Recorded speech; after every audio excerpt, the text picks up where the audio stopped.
गृहस्थ जीवन को सबसे बड़ा बताया गया है, क्योंकि जो संन्यास धारण करते हैं वह भी गृहस्थ जीवन से अपना जीवन यापन करते हैं। क्योंकि अगर गृहस्थी नहीं होंगे तो उनको खाने के लिए पहनने के लिए कहाँ से मिलेगा। वह तो भजन ही करने के लिए होते हैं, लेकिन खाने के लिए और कपड़े के लिए तो उन्हें भी ज़रूरत पड़ती है, तो वो गृहस्थियों से ही मदद लेते हैं। इसलिए गृहस्थ आश्रम बड़ा है और सर्वोपरि भी है, क्योंकि गृहस्थ से ही सब कुछ चलता है। जितने भी धार्मिक अनुष्ठान होते हैं वह गृहस्थियों से ही चलते हैं। जो इस संसार के अंदर जो भी कुछ प्राप्ति हो रही है वह गृहस्थियों के द्वारा ही हो रही है। बच्चों का जन्म भी गृहस्थियों से होता है।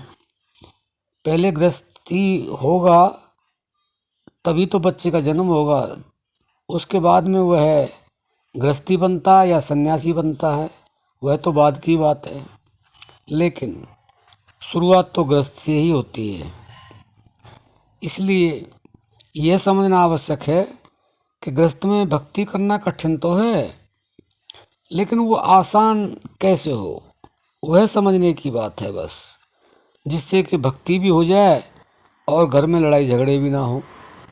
तो उसके लिए क्या करना है, उसके लिए हमें थोड़ा सा सावधान होना पड़ेगा, समझदारी में आना होगा। क्योंकि गृहस्थ जीवन में समय बहुत कम मिलता है, भजन हो नहीं पाता है। ज़्यादातर क्या होता है, बहुत सी माताएं भजन ध्यान करती हैं तो वह ये नहीं देख पाती हैं कि बच्चे का स्कूल जाने का समय हो गया, पति का ऑफिस जाने का समय हो गया, अब उनको भोजन देना है, उनके लिए तैयारी करनी है। अगर वो पूजा पाठ में लगी हैं तो बस लगी हैं, उनको उनका कोई ध्यान नहीं, तो इसलिए लड़ाई झगड़े होते हैं।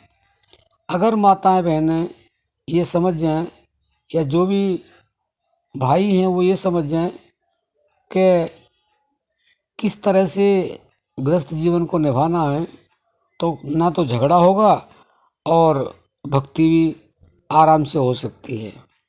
समय का ध्यान रखते हुए अगर पत्नी अपनी पूजा पाठ में व्यस्त है तो उस समय पति को देखना चाहिए कि अगर किस चीज़ की आवश्यकता है तो थोड़ी बहुत देर बाद उसको पूरा कर लें, इंतज़ार कर लें तो झगड़ा नहीं होगा। लेकिन इंतज़ार तो कोई करना नहीं चाहता है, हर किसी को जल्दी होती है। तो माताओं को भी सोचना पड़ेगा और भाइयों को भी सोचना पड़ेगा कि एक दूसरे के जीवन में जो भी कार्य हो रहा है वह सही होना चाहिए और सही समय पर होना चाहिए।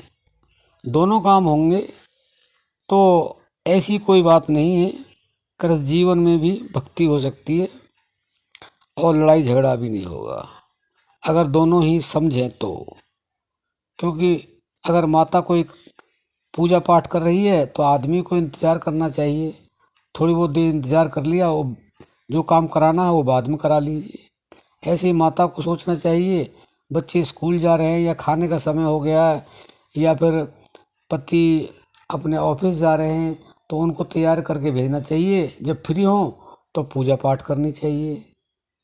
ऐसा नहीं है कि उसी समय हो सकता है, बाद में नहीं होगा।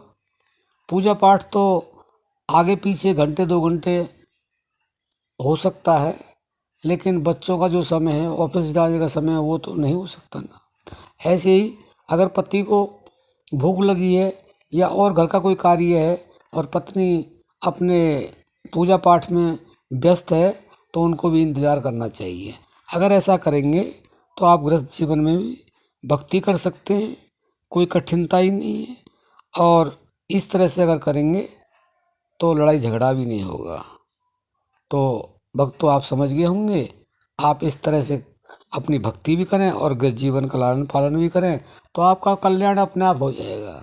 क्योंकि जो गृहस्थ जीवन में रहते हुए और भजन ध्यान करते करते जो ऋषि मुनि महात्माओं को प्राप्त होता है, वही गृहस्थ जीवन में रहते रहते भजन ध्यान करते करते वही उनको भी प्राप्त होता है। और जबकि यहाँ तक कि कहा गया गृहस्थ को जल्दी होता है, क्योंकि जो सन्यासी लोग हैं उन्हें तो गृहस्थ जीवन वालों के लिए भी भजन करना पड़ता है, क्योंकि उनसे दक्षिणा लेते हैं, उनसे उनका खान पान चलता है, तो उनके लिए भी तो भजन करना पड़ता है ना।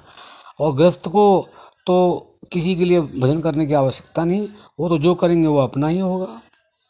तो इसलिए आप सही समय से और तालमेल से अगर गृहस्थ जीवन निभा रहे हैं तो आपका भी कल्याण होगा, आपको भी वही प्राप्ति होगी जो सन्यासियों की होती है। अब हम अपनी वाणी को विश्राम देते हैं। जय श्री राम।